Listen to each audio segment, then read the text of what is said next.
Hey, Elvis here with Emergency Management Restoration. Today's property preservation topic is, I have to look on my notes on this particular video because I have 10 things that I want to list for you.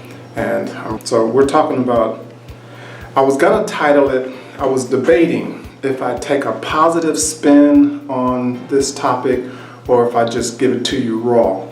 If I were to take a positive spin, I'd say something kind like 10 tips to succeed in property preservation business. That's the positive spin on the kind side. But in reality, just giving it directly to you, the title would be Top 10 Reasons Why the Majority of Property Preservation Vendors Fail. Right, so let's just have a conversation. A monologue conversation, of course, because I'm just talking to you. Let's go into 10 reasons why property preservation business to fail. The umbrella component is cost. You're not calculating your cost. I'm gonna tell you a quick story. You know, I always got these stories for you, right? So here's the story. One day, I'm driving down the street. Now, I'm a full-fledged small business consultant, right? And I see this guy in a truck and trailer. And on the back of his trailer, he had a sign that says, "I'll cut any grass for $20. I was so blown away from him saying that on the back of his trailer, I followed him. I followed him for about 2 miles. And he pulled into a gas station.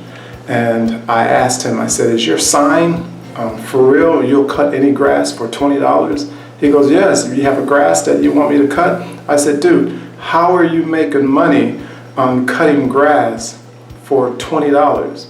He says, "Easy. I've got all kind of people hiring me." I said, "I bet you do." I said, "Where are you coming from?"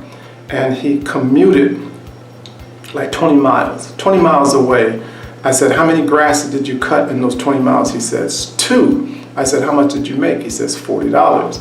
I said, "Dude, look, you're losing money, man. You're losing money." He says, "No, I just made $40. And he was wanting to show me the $40 that he generated. I said, "Sir, you need to come talk to me." I gave him my business card and he made an appointment. And for the purpose of this video, just know that I got him straightened out and he's on his way now to scaling his business. And last I checked, he's doing pretty good. And he laughs now whenever he talks about having that sign saying, "I'll cut any grass for $20. Here's the deal, cost. All right, you ready? Now, I'm not an accountant, but these numbers I understand. In order for you to truly make a profit on your business, you must understand labor and materials. You gotta understand labor and materials. Let me put it to you straight. When a contractor goes to a house and they provide an estimate to do a project, that estimate comes to the customer as maybe a few line items, and then at the bottom right-hand corner is the total cost that the homeowner or the property owner sees, right? But in the background, that number is supposed to come from you crunching several important numbers. Here we just mentioned labor and materials. You must have a strong understanding of your true cost. There's another buzzword that's called break-even point. Let me give you a short example. So if you spend $100 on, say you provide widgets, and you sell these widgets for, say, $10, right? How many of those widgets would you have to sell before you break even, right? Just a little arithmetic. 10, right? You have to sell 10 to get your $100 back. And then everything over that 10, 11, 12, 13, 14, that's profit. Sort of. I'm not going to go deep into it, but I just want to give you an idea that you need to start considering these other expenses when it comes to your bottom line number. All right, so we just gave you the example that you sold widgets for $10, you invested $100 in inventory, In order for you to get your $100 back with just that component, you have to sell 10, right? That's going to give you your break-even point. But there are other numbers that need to be considered. Do you remember the time that you spent doing the research on those widgets? Do you remember the time you spent either online or going to the physical place to purchase these widgets? Do you remember you having to shell these widgets? Do you remember having to allocate prices for those widgets? The software that you're using, that you're paying for, however you're pushing or distributing those widgets, those are real numbers that go unaccounted for. And when you don't have a good account of those numbers, then you start asking yourself, where is my money going? I see that I'm making money, but my money is going somewhere that I don't know where it's going. So you don't have a control of it. And eventually, it becomes such a tsunami, a financial tsunami, that it buries you. And you'll be looking back years later like, what happened? How did I get here? So let's go over 10 points. And hopefully, through these 10-point examples, you begin to understand the importance of calculating everything to get a true cost of what it costs to operate your business. All right? Number one, let's just look at an example of cutting a lawn, right? So you're going to go cut one lawn, and the lawn that you're going to go and cut is 5 miles away from you. All right? Fair enough? One lawn, 5 miles away from you. So taking the consideration the cost to cut one lawn. Now, in those 5 miles, that's going to the location, right? Now you have to come back. So you have a 5 miles going and 5 miles coming. How much fuel did you burn in your truck? That's one number. Number two, how much fuel did you burn in your lawnmower or your zero turn? How much fuel did you burn in your backpack blower? How much fuel did you burn in your weed eater? Right? You get the idea? You're starting to see the picture? How much string did you use on that one house on your weed eater? All right? Step number 3, or thing number 3 to know. How much 2-cycle fuel did you use to coat and cut that one lawn? How much time did you spend on the yard? How long did it take you? So you commuted 5 miles to the place. You commuted 5 miles back.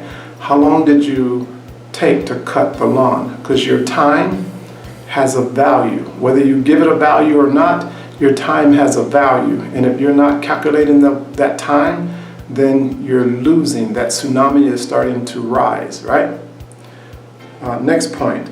How much time did you travel to the property? The next point. How much did you pay your crew? Are you by yourself or do you have helpers? If you're a company that has, say, one person used on the zero turn, another person weed eating and blowing, how much did you pay your crew? If it's yourself, how much did you pay yourself, right? Because the IRS is going to ask you that question at the end of the year. How much did you pay yourself? How much time did you invest picking up your crew? If you have a crew, did you have to pick them up? How far did you have to travel to pick that crew up? And did you have to drop that crew back off at the destination where you picked them up? How much time was that? And how much fuel did you burn there? And what was the distance? How much did you invest in lunch? Did you pay for your lunch, or did you pay for your lunch and your crew? That cost needs to be allocated, built in to whatever you're going to provide for your estimate to do that project. Next point is, how much did you invest in PPE, personal professional equipment? A percentage of that cost needs to be allocated. And my final point is, fail to know your break-even point. You have a break-even point, and the stronger and more accurate and more knowledgeable about your break-even point, the closer you are to really measuring your true cost. So in business, whether you're providing a service or a product, you must know your total cost. You've got to be able to calculate your total cost.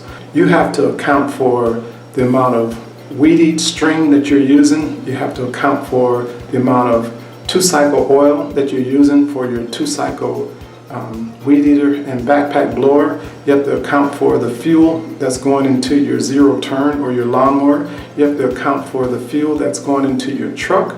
You have to account for your lunch food money. You have to account for the time that you spend traveling to the location and the time that's required to come back to that location. All of these things is your true cost. And when you calculate your true cost, then for each line item, you pinch off a percentage that goes toward your cost for doing business. Does that make sense? Did I confuse you? All right. If I confused you, understand this. Every move you make, every amount of time you spend, those are real expenses. They have a clock that's ticking. So when you're at home and you're on Home Depot's website and you're looking for that perfect tool to help you move through your lawn care business faster, that's time. That's time allocated to your business. That time needs to be accounted for, otherwise you could be doing something else. If you physically drive to Home Depot just to do the research on looking for tools and equipment and or supplies, that's time. That's fuel, that's motor oil that you're using, that's wear and tear on your vehicle. You understand now? I'm getting very micro. You gotta get into the micro thinking on every step that you're making. It's going to either cost you time or it's going to cost you revenue or both. And if you don't have a control of those aspects, then eventually down the road, as you continue to try to scale your business, it's going to become a tsunami and it's going to gobble you up because you don't have those numbers under control. About 10 tips that I'm giving you, that I'm trying to tell you how and why the majority of property preservation vendors fail. So look, I'm trying to tell you, operating a business, you have two primary motors that are running that are where your true cost: labor, materials. So now, you know what I know. Hey, look, this is Elvis with Emergency Management Restoration. I'll see you on my next video.